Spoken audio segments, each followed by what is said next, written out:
Suamiku memintaku untuk tidak datang ke rumah orang tuanya pada malam takbiran. Mantan istriku akan ada di sana, katanya. Ayah dan ibu ingin putriku merayakan lebaran yang lengkap. Jadi, aku akan menghabiskan malam takbiran dengan caraku sendiri. Namun, tepat setelah tengah malam, teleponku berdering. Suara suamiku bergetar. Apa yang telah kau lakukan padaku? Orang-orang suka percaya bahwa pernikahan berakhir dengan pertengkaran hebat, perselingkuhan, atau pengkhianatan yang dramatis. Pernikahanku tidak. Pernikahanku berakhir dengan sebuah kalimat yang diucapkan dengan begitu santai, sehingga jika orang lain mendengarnya, mereka mungkin tidak akan memikirkannya sama sekali. Mantan istriku akan ada di sana, kata Banyu sambil membetulkan simpul dasi hijau tuanya di depan cermin kamar kami. Ibu dan bapak ingin Citra merasakan malam takbiran yang lengkap bersama kedua orang tuanya. Dia berhenti sejenak, cukup lama untuk menatap bayanganku di cermin. Kurasa lebih baik kamu tidak ikut makan malam ini. Tidak ikut makan malam, kita masih akan merayakannya bersama besok. Maaf, aku bahkan belum tahu apakah ini menyakitkan, hanya saja aku harus melewatkannya. Untuk sesaat, aku benar-benar mengira aku salah dengar. Maksudmu, kamu lebih suka aku tinggal di rumah? Tanyaku pelan. Dia menghela napas, terdengar sudah lelah dengan percakapan ini bahkan sebelum benar-benar dimulai. Bukan itu yang aku inginkan. Kata-kata itu selalu mendahului sesuatu yang benar-benar dia inginkan. Hanya saja, ini lebih mudah. Lebih mudah untuk siapa? Untuk semua orang. Semua orang, rupanya. Aku tidak lagi termasuk dalam kata itu. Aku berdiri di samping tempat tidur, melipat salah satu gamis yang kubeli saat Harbolnas bulan lalu. Itu adalah salah satu gamis kaftan berwarna krem sederhana yang entah bagaimana membuat setiap sinetron religi terlihat meyakinkan. Aku membayangkan diriku memakainya ke rumah orang tuanya sambil membantu ibunya menyelesaikan hidangan opor ayam, melihat Citra membuka hadiah lebaran, dan setelah itu minum sedikit terlalu banyak sirup markisa. Sebaliknya, aku dengan hati-hati melipatnya kembali dan memasukkannya ke dalam laci. Aku mengerti, kataku. Banyu tampak benar-benar terkejut. Tidak ada perdebatan. Aku hampir tertawa. Setelah 4 tahun menikah, dia masih mengira keheningan berarti kekalahan. Tidak, dia tersenyum dengan kelegaan yang terlihat jelas. Aku menghargainya. Dia berjalan mendekat dan mencium keningku. Rasanya kurang seperti kasih sayang dan lebih seperti rasa terima kasih dari seseorang yang masalahnya telah selesai dengan sendirinya. Aku tidak akan pulang terlalu malam. Aku mengangguk. Tak satu pun dari kami yang percaya itu. Di lantai bawah, puluhan parsel lebaran yang terbungkus rapi ditumpuk di dekat pintu depan. Setiap kartu ucapan ditulis dengan tulisan tanganku. Ayah Banyu menyukai biografi sejarah karya sejarawan Indonesia. Ibunya mengoleksi miniatur rumah adat dari berbagai provinsi. Citra merengek meminta teleskop setelah belajar tentang rasi bintang di sekolah menengah. Bahkan sang mantan istri, Anissa, mendapatkan hadiah kecil dariku, 1 set perlengkapan sholat dan kue kering premium. Kami bukan teman, tapi kami selalu berhasil bersikap saling menghormati. Dia tidak pernah memberiku alasan untuk tidak bersikap seperti itu. Ironisnya, satu-satunya orang yang benar-benar mengucilkanku dari perayaan lebaran bukanlah mantan istrinya. Itu adalah suamiku. Banyu memasukkan semua parsel ke dalam mobil sementara aku membukakan pintu untuknya. Sebelum masuk, dia ragu-ragu. Kamu yakin tidak apa-apa? Pertanyaan itu datang terlambat untuk berarti apa-apa. Aku baik-baik saja. Dia mengangguk sekali, masuk ke belakang kemudi, dan pergi. Aku berdiri di teras sampai lampu belakang mobilnya menghilang di tikungan. Kompleks perumahan ini terlihat persis seperti salah satu iklan sirup klasik yang suka ditonton orang Indonesia. Gema takbir terdengar dari masjid terdekat. Ada lampu-lampu ketupat yang berkelap-kelip di balkon dan untayan hiasan di teras rumah. Anak-anak berlarian dengan baju koko baru mereka, sementara para orang tua berjalan menuju rumah tetangga membawa nampan berisi rendang dan sambal goreng ati. Suara takbiran yang merdu mengalun. Segalanya terasa hangat, segalanya terasa lengkap, kecuali rumahku.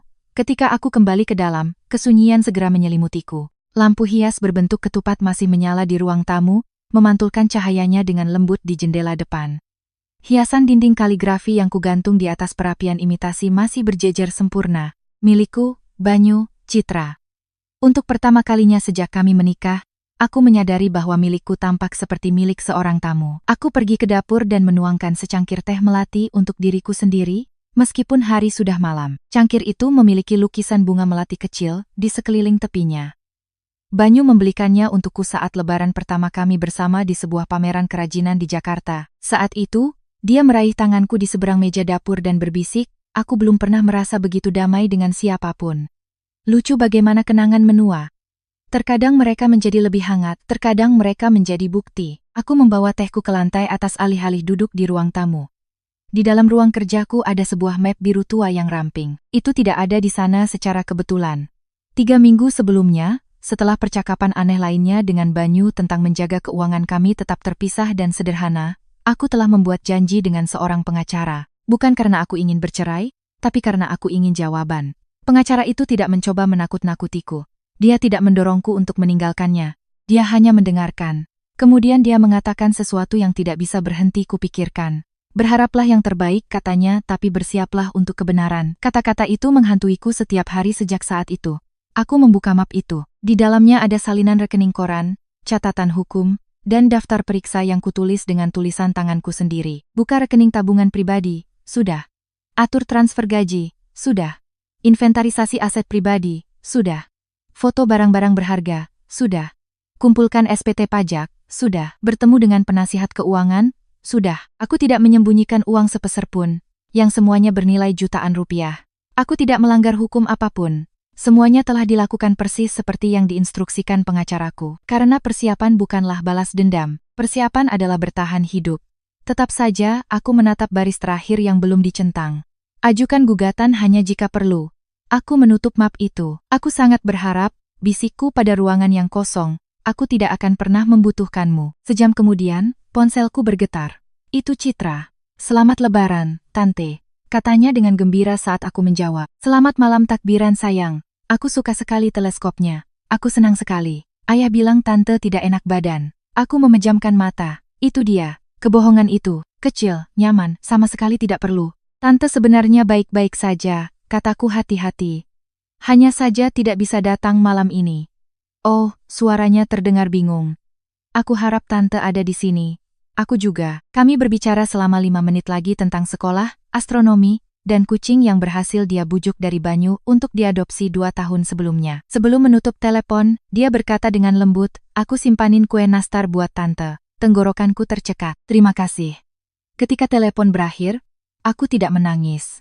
Bukan karena aku tidak terluka, tetapi karena menangis tidak akan mengubah apapun. Sebaliknya, aku mengambil tas travelku. Sore itu juga, aku telah check-in di sebuah hotel butik kecil yang menghadap ke perkebunan teh di puncak, beberapa jam dari rumah. Tidak mewah, tapi sangat sunyi. Dan untuk pertama kalinya dalam beberapa bulan, aku ingin menghabiskan malam di suatu tempat di mana tidak ada yang mengharapkanku tersenyum untuk menyembunyikan kekecewaanku. Lobi hotel berbau melati dan serai. Seorang pemain piano memainkan lagu-lagu religi di dekat perapian. Pasangan-pasangan tertawa pelan sambil menikmati segelas wedang jahe sementara anak-anak mencari permen yang disembunyikan oleh staf. Tidak ada yang mengenalku. Tidak ada yang merasa kasihan padaku. Anonimitas itu anehnya menenangkan. Setelah beres-beres di kamarku, aku mengenakan pakaian yang nyaman. Aku memesan layanan kamar dan melangkah keluar ke balkon kecil yang menghadap kebun teh yang berkabut. Gerimis turun malas di bawah lampu jalan. Segalanya sunyi, damai, hampir menyembuhkan. Tepat sebelum tengah malam, aku menonaktifkan semua notifikasi di ponselku kecuali untuk panggilan darurat. Kemudian aku bersandar di kursi dan menyaksikan gerimis. Tepat pukul 12,14 dini hari, layar ponselku menyala. Banyu? Aku menjawab sebelum dia sempat menyapa. Aku bisa mendengarnya terengah-engah. Suaranya bergetar begitu hebat, aku hampir tidak mengenalinya. Apa? Desahnya. Apa yang telah kau lakukan padaku? Selama beberapa detik, kami berdua tidak berbicara. Aku bisa mendengar Banyu bernapas ke telepon, cepat dan tidak menentu, seolah-olah dia baru saja berlari 1 kilometer di udara Desember yang dingin. Di suatu tempat di belakangnya, pintu mobil dibanting tertutup, dan kendaraan lain melaju di aspal yang basah. Dia tidak lagi di dalam rumah. Dia di luar. Apa yang kau bicarakan? Tanyaku, menjaga suaraku tetap tenang. Kau tahu persis apa yang aku bicarakan. Tidak, Banyu, aku tidak tahu. Pakaianku. Dia berhenti, menelan ludah dengan susah payah, dan memulai lagi. Surat gugatan cerai. Bang. Ya Tuhan, apa yang telah kau lakukan? Aku memandang ke seberang kebun teh yang gelap. Tetesan gerimis melayang turun di bawah cahaya kuning lampu hotel, dan di suatu tempat di bawah, sebuah keluarga sedang tertawa sambil berfoto di samping pohon cemara yang dihias. Aku memejamkan mata, sepertinya kau harus menelepon pengacaramu, kataku pelan. Lalu, aku mengakhiri panggilan itu. Tanganku tidak gemetar. Aku tidak tersenyum. Aku hanya meletakkan telepon menghadap ke bawah di atas meja teras kecil dan duduk selama 1 menit lagi, mendengarkan angin bergerak di antara pepohonan pinus. Orang membayangkan bahwa balas dendam terasa menggembirakan, bukan? Tidak ketika itu dibangun dari kekecewaan berbulan-bulan. Tidak ketika setiap langkah yang kau ambil adalah langkah yang kau doakan tidak akan pernah kau gunakan. Sambil mengamati gerimis, pikiranku melayang kembali 3 minggu ke sore hari ketika semuanya akhirnya mulai masuk akal. Itu adalah hari Kamis, hari biasa. Aku pulang kerja lebih awal karena kantorku tutup lebih awal menjelang libur panjang setelah Lebaran Haji. Banyu mengirimiku pesan pagi itu mengatakan dia akan bekerja lembur, jadi aku pergi berbelanja bahan makanan, mampir ke pom bensin, dan pulang dengan harapan bisa menikmati malam yang tenang membungkus parcel. Sebaliknya, aku menemukan kotak surat kami meluap. Sebagian besar adalah surat sampah, tetapi satu amplop menarik perhatianku. Itu tidak ditujukan kepadaku. Itu ditujukan kepada Banyu. Alamat pengirimnya milik sebuah firma hukum keluarga. Aku tidak membukanya. Aku hanya meninggalkannya di atas meja dapur. Ketika Banyu pulang lewat jam 8 malam, dia berjalan melewatiku tanpa sapaan seperti biasanya, melihat amplop itu, dan membeku sejenak. Lalu dia mengambilnya. Oh, senyumnya muncul hampir seketika. Ini hanya urusan pekerjaan. Firma hukum untuk pekerjaan. Dia tidak tahu bahwa ayahku telah berpraktik hukum properti selama hampir 30 tahun sebelum pensiun. Aku mengenali kop surat hukum hampir secara naluriah. Tetap saja, aku membiarkannya, atau setidaknya, aku pura-pura begitu. Keesokan paginya, setelah Banyu berangkat kerja, aku membuat janji dengan seorang pengacara untuk diriku sendiri. Bukan karena aku percaya aku akan mengajukan gugatan cerai, tetapi karena sesuatu di dalam diriku berbisik bahwa aku perlu memahami hak-hakku sebelum aku harus mempertahankannya. Kantornya tidak mengintimidasi, tidak ada rak buku yang menjulang tinggi atau foto-foto gedung pengadilan yang dramatis, hanya seorang resepsionis yang ramah, kopi segar, dan seorang wanita bernama Rina yang lebih mirip kepala sekolah menengah, yang terpercaya daripada pengacara perceraian. Dia mendengarkan tanpa menyela saat aku menjelaskan semuanya. Jarak Banyu, panggilan teleponnya yang rahasia, pergeseran keuangan yang tidak dapat dijelaskan, amplop itu. Ketika aku akhirnya berhenti berbicara, Rina menggenggam kedua tangannya. Saya harap Anda salah, katanya. Saya juga. Tapi harapan bukanlah strategi hukum. Ungkapan itu melekat padaku. Dia menghabiskan hampir 2 jam menjelaskan hal-hal yang tidak pernah kubayangkan akan perlu ku ketahui. Harta gono gini, aset perkawinan, rekening bersama, dana pensiun, eksposur kredit, perintah keuangan. Dia tidak menyuruhku mengajukan gugatan, dia tidak menyuruhku menyelidiki suamiku. Dia hanya menyuruhku untuk bersiap-siap. Jika semuanya baik-baik saja, katanya sambil tersenyum manis, Anda hanya akan membuang sedikit waktu. Dan jika tidak, Anda akan berterima kasih pada diri sendiri. Aku berjalan keluar membawa map biru tua yang tiba-tiba terasa jauh lebih berat daripada kertas seharusnya. Selama minggu berikutnya, aku diam-diam mengikuti setiap rekomendasi. Aku membuka rekening tabungan pribadi. Sepenuhnya legal. Aku mengatur agar gajiku ditransfer ke sana. Sepenuhnya legal. Aku mengunduh salinan laporan keuangan bersama kami. Sepenuhnya legal. Aku memotret perabotan mahal, perhiasan, barang elektronik, dan pusaka keluarga. Sepenuhnya legal. Tak satu pun dari itu adalah balas dendam. Itu adalah dokumentasi. Jumat berikutnya, sesuatu yang lain terjadi. Aku pulang tanpa terduga karena makan siang liburan perusahaan kami berakhir lebih awal. Banyu tidak mendengar mobilku masuk ke garasi. Ketika aku membuka pintu depan, aku mendengar suaranya datang dari ruang kerjanya. Ya, setelah Lebaran. Hening, tidak. Dia tidak akan pernah menduganya. Jeda lagi. Aku sudah bicara dengan pengacaraku. Aku berdiri diam membeku. Dia tertawa. Aku hanya perlu melewati Lebaran. Setiap naluri menyuruhku untuk masuk ke ruangan itu, menghadapinya, menuntut penjelasan. Sebaliknya, aku diam-diam melangkah kembali keluar. Aku menutup pintu depan tanpa suara. Aku masuk ke mobilku dan berkeliling kompleks selama 20 menit sebelum kembali ke rumah. Saat itu, dia sudah di dapur membuat kopi. Dia tersenyum seolah tidak terjadi apa-apa. Kamu pulang lebih awal. Kamu juga. Rapatku dibatalkan. Kebohongan lain, malam itu, aku menangis persis selama 15 menit. Lalu aku mencuci muka. Keesokan paginya, aku menelepon Rina lagi. Kali ini, dia tidak terdengar terkejut. Saya pikir dia bersiap untuk mengajukan surat-surat itu setelah tahun baru, kata Rina. Jadi, mari kita pastikan Anda juga siap. Minggu-minggu berikutnya menjadi yang paling aneh dalam pernikahanku. Banyu menjadi lebih baik, hampir ceria. Dia menyarankan kami pergi membeli kue lapis legit bersama. Dia memintaku membantunya memilih hadiah. Dia bahkan mencium keningku selamat tinggal setiap pagi. Melihat ke belakang, aku menyadari mengapa. Dia tidak sedang membangun kembali pernikahan kami. Dia berusaha melewati liburan dengan damai sebelum mengakhirinya sesuai jadwalnya sendiri. Dia pikir dia yang menyutradarai ceritanya. Dia tidak tahu aku sudah mulai membaca ke depan. Lalu datang momen tak terduga lainnya. Suatu Sabtu sore, aku mampir ke rumah orang tua Banyu untuk mengantarkan kue bolu buatan sendiri. Saat dia sedang membantu Citra dengan acara sekolah, ibunya membuka pintu dengan keterkejutan yang tulus. "Oh, kami tidak menyangka kamu akan datang. Aku kebetulan lewat." Dia berterima kasih dengan hangat, mengundangku masuk untuk minum teh, dan kami mengobrol selama hampir setengah jam. Selama percakapan, dia mengatakan sesuatu yang membuat perutku mulas. "Kami sangat senang akhirnya kamu merasa lebih nyaman menjaga perayaan liburan hanya untuk lingkaran kecil." Aku mengerutkan kening. "Maaf," dia tersenyum. "Banyu bilang kalau kumpul-kumpul keluarga besar membuatmu cemas sekarang." Aku menatapnya. Aku tidak pernah mengatakan itu. Senyumnya perlahan memudar. Aku berasumsi dia tidak menyelesaikan kalimatnya. Dia tidak perlu. Banyu telah menulis ulang pernikahan kami untuk orang lain jauh sebelum dia berencana untuk mengakhirinya. Tiba-tiba, semuanya menjadi jelas. Mengapa undangan terasa kurang antusias? Mengapa orang tuanya jarang meneleponku langsung lagi?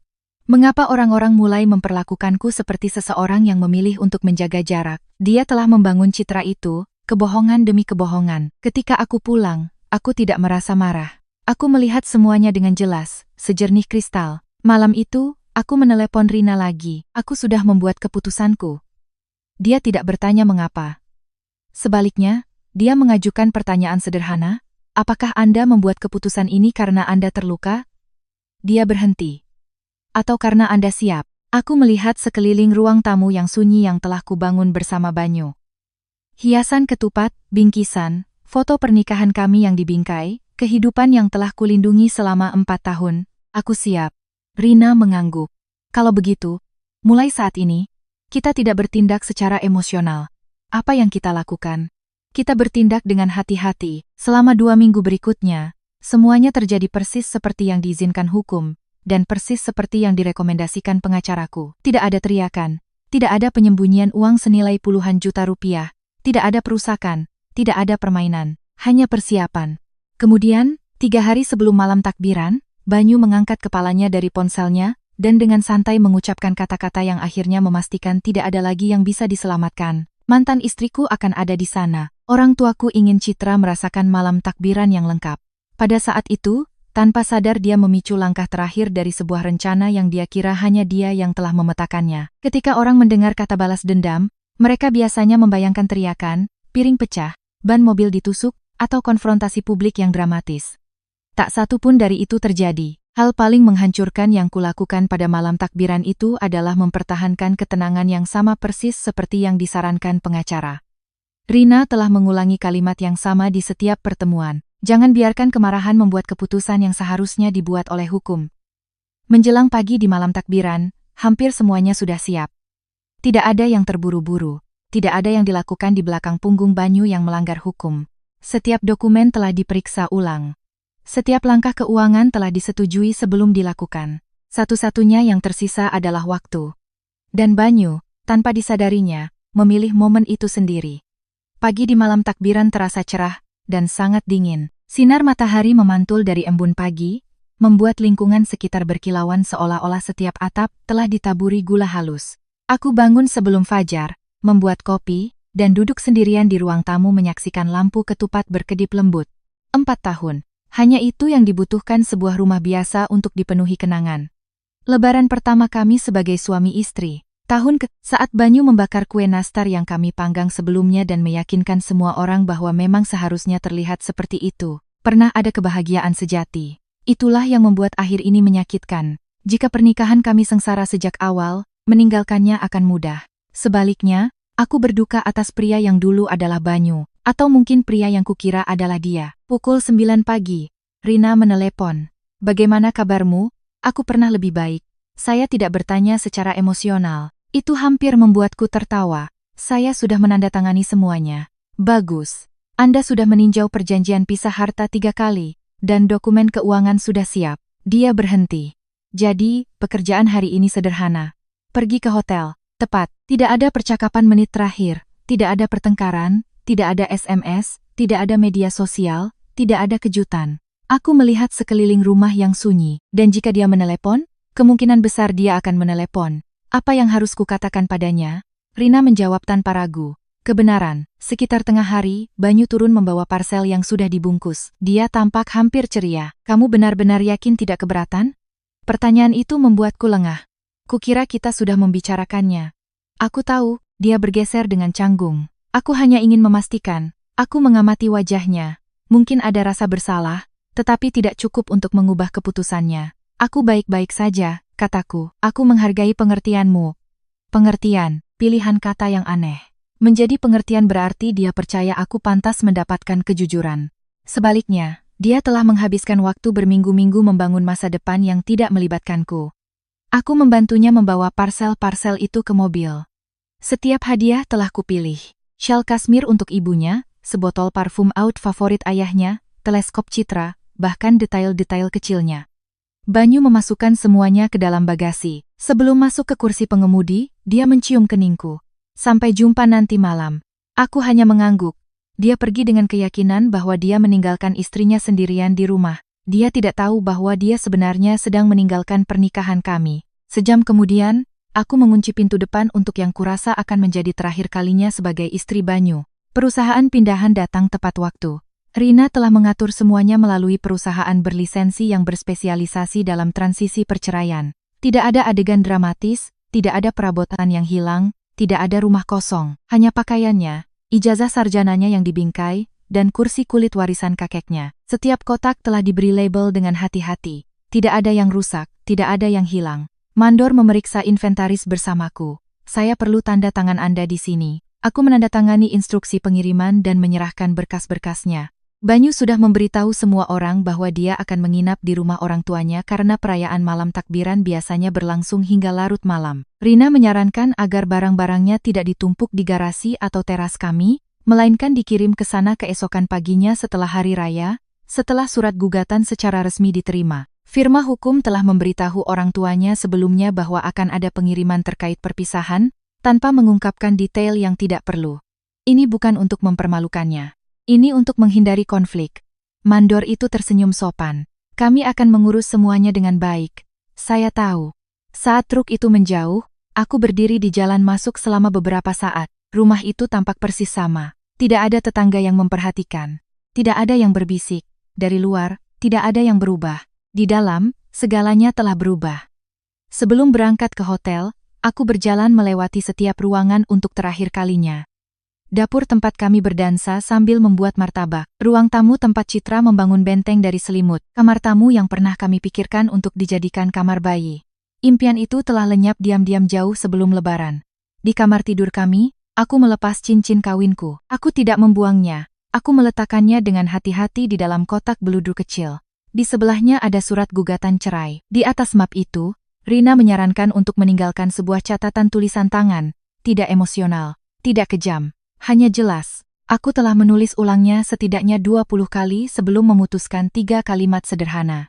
Banyu, kamu berencana untuk mengakhiri pernikahan kita. Aku hanya menolak membiarkanmu memutuskan kapan masa depanku dimulai. Itu saja.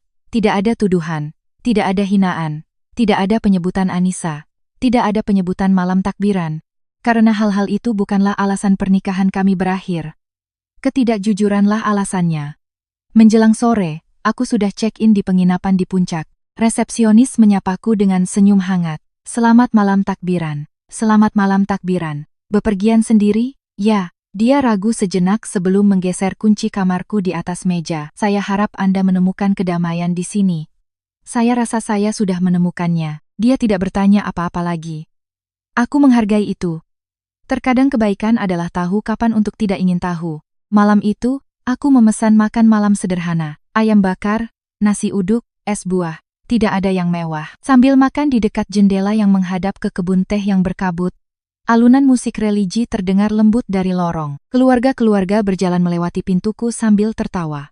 Anak-anak berdebat tentang permainan papan. Seseorang salah ketuk pintu dan meminta maaf dengan tawa malu. Hidup terus berjalan. Hidupku juga akan begitu. Sekitar pukul 7 malam, ponselku bergetar. Itu Citra. Aku mau berterima kasih lagi untuk teleskopnya. Sama-sama, sayang. Aku bisa lihat Jupiter. Aku tahu kamu bisa. Dia tertawa. Ayah butuh buku petunjuknya. Aku sudah menduga. Selama beberapa menit, kami berbicara tentang planet dan sekolah. Lalu, hampir tanpa sadar, dia bertanya, "Kenapa Tante tidak datang?" Aku memilih setiap kata dengan hati-hati. Terkadang orang dewasa harus membuat pilihan yang sulit. Ada jeda yang lama. Lalu dia mengatakan sesuatu yang melekat padaku selamanya. "Menurutku, Lebaran seharusnya untuk semua orang." Aku menelan ludah dengan susah payah. "Menurutku kamu benar." Sementara itu, lebih dari 1 jam perjalanan dari sana, makan malam takbiran tidak berjalan seperti yang diharapkan Banyu. Aku tidak mengetahui setiap detailnya sampai jauh kemudian, tetapi antara pengakuan Banyu sendiri, permintaan maaf orang tuanya, dan bahkan kesaksian Anissa selama proses perceraian, aku akhirnya mengerti apa yang telah terjadi. Makan malam dimulai dengan normal, opor ayam, rendang, ketupat, lilin, kue kering lebaran. Citra menunjukkan teleskopnya kepada semua orang. Kemudian, Ibu Banyu melihat sekeliling meja dan bertanya dengan lembut, "Ibu berharap istrimu bisa ada di sini." Banyu memaksakan senyum. Dia lebih suka malam yang tenang. Sebelum orang lain bisa menanggapi, Citra mengerutkan kening. Dia bilang padaku dia ingin datang. Ruangan itu menjadi sunyi senyap. Ayah Banyu mengangkat kepalanya dari piringnya. "Apa maksudmu? Kamu bilang dia sakit?" tambah Anissa dengan bingung. "Aku tidak yakin itu yang terjadi." Banyu tiba-tiba mendapati dirinya mencoba menjelaskan 2 cerita yang berbeda di meja yang sama. Kemudian, Anissa meletakkan garpunya. Dia menatap lurus ke arahnya. "Kamu meminta istrimu untuk menghabiskan malam takbiran sendirian." Tidak ada yang berbicara, bahkan Citra tampaknya mengerti bahwa sesuatu yang penting baru saja terjadi. Kehangatan di sekitar meja makan itu lenyap. Bukan karenaku, tetapi karena kebenaran telah diam-diam masuk ke dalam ruangan. Banyu belum menyadarinya, tetapi pada saat dia pulang malam itu, setiap cerita yang telah dia rangkai dengan hati-hati selama beberapa bulan sebelumnya sudah mulai terurai. Jalanan hampir sepi ketika Banyu meninggalkan rumah orang tuanya. Saat itu sudah lewat tengah malam, dan gerimis mulai turun lagi, begitu lembut sehingga tetesannya tampak melayang alih-alih jatuh. Lampu-lampu hias lebaran berkelap-kelip di perumahan yang sunyi saat dia pulang, tetapi kehangatan hari raya yang diharapkannya akan dibawanya pulang telah lenyap beberapa jam yang lalu. Keheningan di meja makan orang tuanya mengikutinya ke dalam mobil. Menurut Banyu sendiri, dia memutar ulang kejadian malam itu berulang kali selama perjalanan. Citra bertanya mengapa aku tidak ada di sana. Anissa menatapnya dengan kekecewaan alih-alih simpati. Ayahnya meletakkan garpunya, tanpa mengucapkan sepatah kata pun. Ibunya berbisik pelan, "Banyu, apakah kamu benar-benar meminta istrimu untuk tinggal di rumah?" Untuk pertama kalinya, dia menyadari bahwa tidak ada yang memberinya selamat, karena telah menjaga kedamaian. Sebaliknya, semua orang mulai mempertanyakannya. Bahkan Anissa telah menariknya ke samping saat yang lain membereskan meja. "Aku setuju untuk datang karena kupikir semua orang nyaman dengan itu," katanya. "Jika aku tahu kamu meninggalkan istrimu sendirian di rumah pada malam takbiran, aku akan menyarankan sesuatu yang berbeda." Dia telah mencoba membela diri. "Tidakkah kamu mengerti?" "Tidak," jawabnya dengan tenang. "Aku mengerti dengan sempurna. Aku menghabiskan 10 tahun menikah denganmu." Kalimat itu melekat padanya. Itu bergema di kepalanya saat dia parkir di depan rumah. Lampu teras masih menyala. Segalanya tampak normal. Hampir terlalu normal. Dia membuka kunci pintu depan dan melangkah masuk. "Laras?" Suaranya bergema di rumah yang sunyi. Tidak ada jawaban. Dia mencoba lagi. "Laras?" Masih tidak ada apa-apa. Hiasan ketupat masih menyala lembut di ruang tamu, persis seperti yang kami tinggalkan. Hiasan kaligrafi masih tergantung di dinding. "Milikku Citra." Tidak ada yang terlihat rusak. Tidak ada yang hancur. Tidak ada satupun tanda kemarahan. Itu membuatnya lebih gelisah daripada pertengkaran manapun. Lalu dia melihat meja makan. Sebuah map tunggal diletakkan dengan rapi di tengahnya. Di sebelahnya ada cincin kawinku. Detak jantungnya meningkat. Dia melintasi ruangan dalam 3 langkah panjang dan membuka map itu. Di atasnya ada catatan tulisan tanganku. Dia membacanya sekali, lalu sekali lagi. Tangannya mulai gemetar. Di bawahnya ada surat gugatan cerai. Terlampir adalah surat dari firma hukum Rina yang mengonfirmasi bahwa gugatan telah diajukan sore itu juga, dan bahwa komunikasi di masa mendatang mengenai proses hukum harus diarahkan melalui kuasa hukum jika berlaku. Banyu menatap tanggalnya. Malam takbiran. Dia mengajukannya hari ini. Dia membisikkan kata-kata itu seolah-olah mengucapkannya entah bagaimana bisa mengubahnya. Tidak. Dia berbalik dan berlari menaiki tangga. Lemari pakaian kamar kami membuatnya berhenti total. Sisiku tampak persis sama seperti biasanya. Sisinya hampir kosong. Tidak diacak-acak, tidak dijarah, hanya teratur. Pakaian yang telah kukemasi untuknya sudah tidak ada karena petugas pindahan sudah mengambilnya. Hanya beberapa barang yang tersisa, hal-hal yang disarankan Rina untuk tetap ada sampai proses inventarisasi selesai. Laci-laci di lemari pakaiannya sebagian besar kosong. Tas kulit yang biasa dia gunakan untuk perjalanan bisnis sudah tidak ada. Stick golfnya, sepatu bot musim dinginnya, semuanya telah didokumentasikan. Semuanya telah diinventarisasi. Tidak ada yang hilang secara ilegal. Tidak ada yang dirusak. Itu lebih mirip seperti seseorang telah menutup sebuah bab secara profesional daripada TKP. Dia berlari kembali ke bawah, meraih ponselnya, dan membuka aplikasi perbankannya. Layar menampilkan notifikasi. Rekening bersama. Pembatasan transaksi sementara berlaku sambil menunggu otorisasi terbaru seperti yang diminta melalui kuasa hukum. Dia menyegarkannya. Pesan yang sama, Rina telah menjelaskan proses ini kepadaku lebih dari sekali. Karena gugatan cerai telah diajukan dan pemberitahuan resmi dikeluarkan, transaksi besar tertentu di rekening bersama sekarang memerlukan persetujuan kedua belah pihak berdasarkan protokol bank yang melibatkan jutaan rupiah. Perintah pembekuan otomatis standar di negara kami. Tak satu pun dari kami bisa diam-diam mengurasnya saat proses hukum berjalan. Itu melindungi kami berdua. Banyu tidak melihat perlindungan. Dia melihat bahwa dia tidak lagi mengendalikan garis waktu. Napasnya menjadi pendek. Dia menelepon pengacaranya. Pesan suara. Tentu saja. Sudah lewat tengah malam pada hari Lebaran. Lalu, dia meneleponku. Ketika ponselku menyala di balkon, aku sudah tahu siapa itu. Aku menatap namanya selama beberapa detik sebelum menjawab. Laras. Dia sama sekali tidak terdengar seperti pria percaya diri yang telah mencium keningku 12 jam sebelumnya. Apa yang telah kau lakukan padaku? Pertanyaan itu tidak mengandung kemarahan. Dia takut. Aku menarik jaketku sedikit lebih erat untuk menahan dingin. Apa yang terjadi? Pakaianku hilang. Aku tahu. Surat gugatan cerai. Aku tahu. Rekening bank. Aku tahu. Napasnya menjadi lebih berat. Kenapa? Aku melihat ke seberang kebun teh yang berkabut sebelum menjawab. Itu pertanyaan yang salah. Apa? Pertanyaannya bukanlah mengapa aku bersiap, tapi mengapa kamu pikir aku tidak akan bersiap, Henning? Lalu datanglah kata-kata yang telah kunantikan sepanjang malam. Aku akan menjelaskan semuanya padamu. Kapan? Setelah Lebaran? Dia tidak menjawab, karena kami berdua tahu persis itulah yang telah dia rencanakan. Aku tidak bermaksud menyakitimu. Aku tersenyum. Tidak, tentu saja tidak. Kamu hanya memberitahu istrimu bahwa dia tidak bisa menghabiskan malam takbiran dengan suaminya sendiri. Aku memikirkan Citra. Kamu memikirkan dirimu sendiri.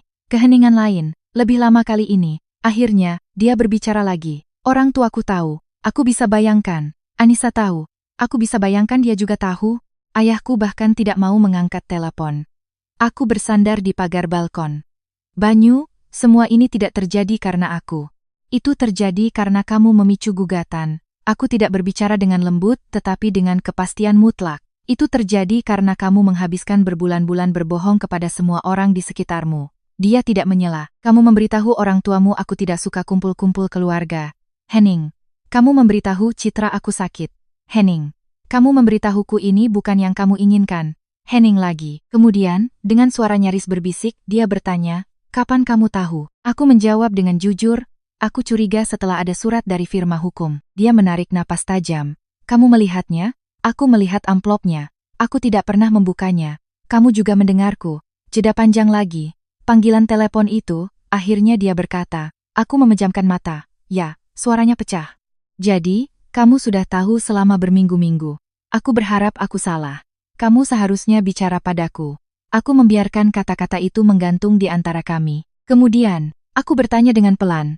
Apakah kamu akan memberitahuku yang sebenarnya? Dia tidak menjawab, karena kami berdua tahu dia tidak akan melakukannya. Angin dingin menyapu kebun teh. Di bawahku, seorang pegawai hotel sedang menyelesaikan pemasangan lampion di sepanjang jalan setapak yang berkabut. Di kejauhan, suara takbir dari masjid berkumandang, mengumumkan hari Lebaran. Banyu berbicara lagi. Aku telah kehilangan segalanya. Aku menggelengkan kepala meskipun dia tidak bisa melihatku. Kamu kehilangan pernikahan ini jauh sebelum malam ini. Aku tidak pernah menginginkan ini. Lalu mengapa kamu merencanakan perceraian? Dia hancur. Tidak dengan suara keras.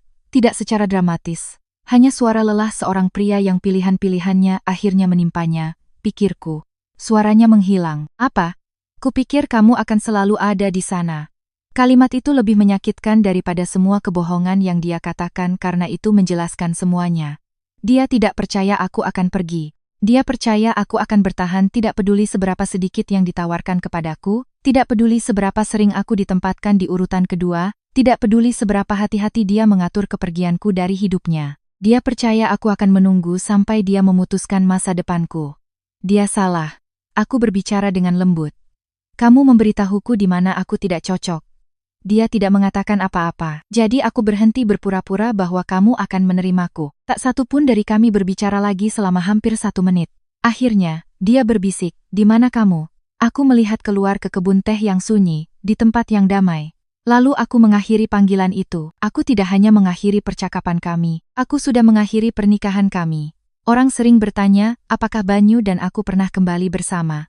Jawabannya tidak, bukan karena pengampunan itu mustahil, tetapi karena pengampunan dan rekonsiliasi adalah 2 hal yang sama sekali berbeda. Seiring waktu, aku menemukan ruang di hatiku untuk yang pertama. Yang kedua membutuhkan kepercayaan. Dan kepercayaan adalah sesuatu yang tumbuh perlahan, tetapi hancur sekaligus.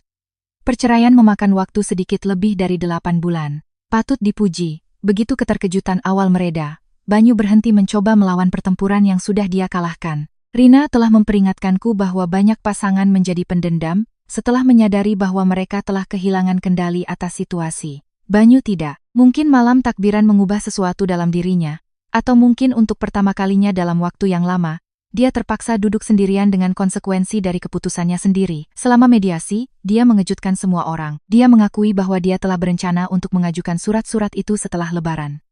Dia mengakui bahwa dia telah menyembunyikannya dariku. Dia mengakui bahwa dia telah melukiskan gambaran palsu tentang pernikahan kami kepada orang tuanya. Dia bahkan mengakui bahwa memberitahu Citra bahwa aku sakit hanyalah cara yang lebih mudah daripada menjelaskan kebenaran. Kupikir aku sedang menghindari konflik, katanya pelan selama 1 sesi. Rina menatapku tetapi tidak mengatakan apa-apa. Mediator mencondongkan tubuh ke depan. Dan menurutmu apa yang sebenarnya kamu hindari? Banyu menatap meja konferensi selama beberapa detik. Rasa bersalahku sendiri. Tidak ada yang berbicara. Tidak ada lagi yang perlu ditambahkan. Proses hukum menjadi sangat sipil setelah itu. Kami membagi aset kami secara adil. Rumah itu dijual dan keuntungannya, yang bernilai ratusan juta rupiah, dibagi sesuai dengan perjanjian. Tak satu pun dari kami mencoba menghukum yang lain secara finansial. Tak satu pun yang memperpanjang proses hanya untuk menyebabkan lebih banyak rasa sakit. Ironisnya, bagian paling damai dari pernikahan kami ternyata adalah perceraian kami. Beberapa minggu setelah semuanya resmi, aku menerima telepon tak terduga. Ibu Banyu, aku hampir membiarkannya masuk ke pesan suara. Sebaliknya, aku menjawab, "Halo, kenangan indah terkadang membuat orang mendengar kebenaran terlambat," katanya lembut. Suaranya terdengar lebih tua. "Ibu berutang permintaan maaf padamu." Aku tidak memotongnya. Ibu percaya apa yang Banyu katakan pada kami karena dia putra ibu. Jeda lagi, tidak sekalipun ibu bertanya padamu apakah itu benar. Mataku melayang ke jendela apartemen baruku. Di luar, hujan awal musim semi sedang membersihkan sisa-sisa terakhir dari debu kotor. Seharusnya ibu meneleponmu berbulan-bulan yang lalu, lanjutnya. Mungkin bahkan bertahun-tahun yang lalu. Saya menghargai ibu mengatakan itu. Ibu tidak mengharapkan pengampunan. Saya tahu, aku menghela napas. Ibu hanya ingin kamu mendengar ibu mengatakan bahwa kamu pantas mendapatkan tempat di meja kami. Kalimat itu memukulku lebih keras dari yang kuduga, bukan karena itu mengubah masa lalu, tetapi karena itu mengakuinya. Saya ingin memilikinya, aku mengaku pelan. Ibu tahu, kami berbicara selama hampir setengah jam. Bukan tentang pengacara, bukan tentang menyalahkan, tentang resep, tradisi Lebaran, Citra, hal-hal sehari-hari. Pada akhir percakapan, tidak ada yang secara ajaib diperbaiki, tetapi sesuatu telah sembuh. Beberapa bulan kemudian, Ayah Banyu menulis surat tulisan tangan untukku. Dia bukan orang yang banyak bicara. Catatan itu hanya memakan setengah halaman. Saya tidak menyadari kapan kebaikan menjadi tidak terlihat di rumah saya sendiri. Terima kasih atas tahun-tahun Anda mencintai keluarga kami, bahkan ketika kami tidak selalu melihatnya. Aku melipat surat itu dengan hati-hati dan meletakkannya di dalam map biru tua yang sama yang pernah menyimpan surat gugatan ceraiku. Beberapa dokumen mengingatkanmu bagaimana hidup berantakan, Yang lain mengingatkanmu bahwa orang masih bisa memilih kesopanan setelah gagal. Tidak lama setelah perceraian diselesaikan, Anissa bertanya apakah kami bisa bertemu untuk minum kopi. Aku hampir menolak undangan itu. Sebaliknya, kami bertemu di sebuah kafe kecil di pusat kota. Dia datang dengan 2 cangkir latte. Aku sudah ingin memberitahumu sesuatu selama berbulan-bulan, katanya. Aku mendengarkan. Dia tersenyum sedih. Ketika Banyu memberitahuku tentang malam takbiran, kupikir kita semua berada di pemahaman yang sama. Aku tahu jika aku tahu yang sebenarnya. Dia menggelengkan kepalanya. Aku tidak akan pernah masuk ke rumah itu. Aku percaya padamu. Dia tampak lega. Lalu dia tertawa pelan. Kamu tahu apa yang lucu? Apa? Kamu dan aku tidak pernah benar-benar menjadi masalahnya. Aku tersenyum untuk pertama kalinya sepanjang pagi. Tidak. Kita hanya 2 wanita yang mencoba bersikap masuk akal sementara seorang pria mendedikasikan dirinya untuk menulis ulang sejarah. Tak satu pun dari kami berbicara sejenak. Lalu kami berdua tertawa. Bukan karena semua itu lucu, tetapi karena akhirnya, kebenaran terasa sederhana. Orang yang paling mengejutkanku selama setahun berikutnya, bukanlah Banyu, itu adalah Citra. Anak-anak melihat lebih dari yang disadari orang dewasa. Dia tidak pernah mengajukan pertanyaan yang tidak pantas. Dia tidak pernah memihak. Dia hanya tetap menjadi gadis yang cerdas dan ingin tahu, yang menyukai buku sains dan melihat bintang-bintang. Setiap beberapa bulan dia akan mengirimiku kartu pos. Terkadang itu hanya gambar planet, terkadang cerita lucu dari sekolah, terkadang hanya 4 kata. Aku sangat merindukanmu. Aku selalu membalasnya tanpa pernah mengkritik ayahnya, tanpa menjelaskan perceraian. Anak-anak berhak mendapatkan kejujuran. Mereka tidak boleh diminta untuk menanggung kepahitan orang dewasa. Pada bulan Desember tahun berikutnya, hampir tepat setahun setelah panggilan telepon itu, aku mendapati diriku sedang menghias pohon Natal lagi. Kali ini, di dalam apartemenku sendiri. Lebih kecil dari yang terakhir, sedikit miring.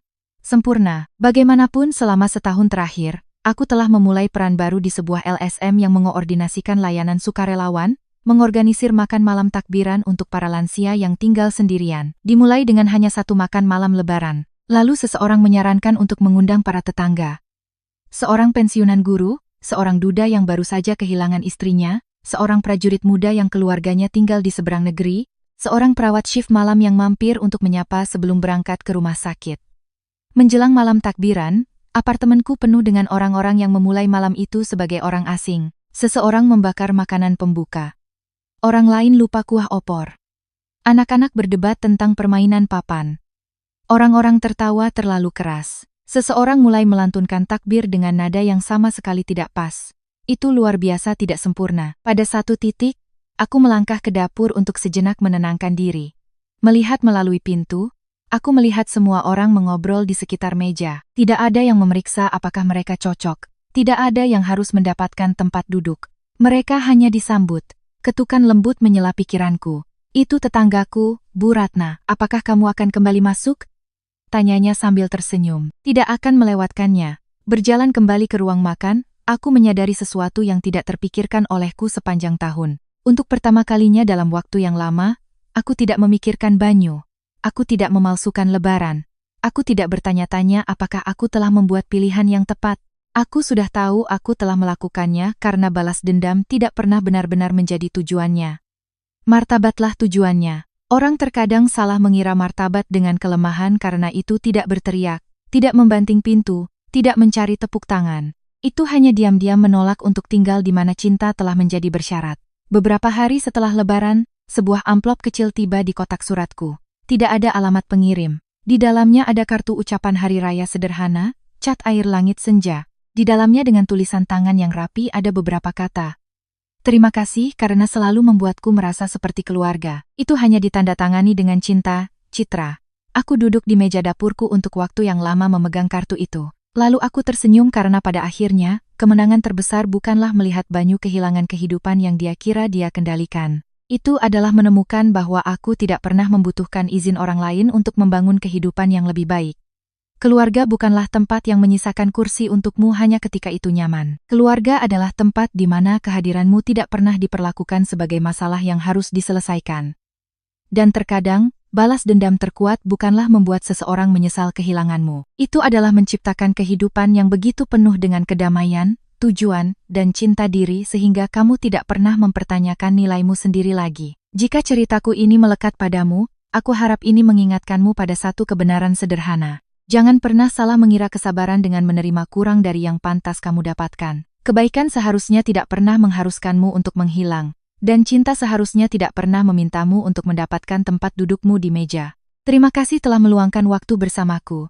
Jika cerita ini menyentuh hatimu, aku akan senang membaca pemikiranmu di kolom komentar. Pernahkah kamu harus memilih harga dirimu di atas seseorang yang kamu cintai? Dan jika cerita seperti ini beresonansi denganmu, silakan pertimbangkan untuk berlangganan agar kita bisa berbagi lebih banyak lagi bersama.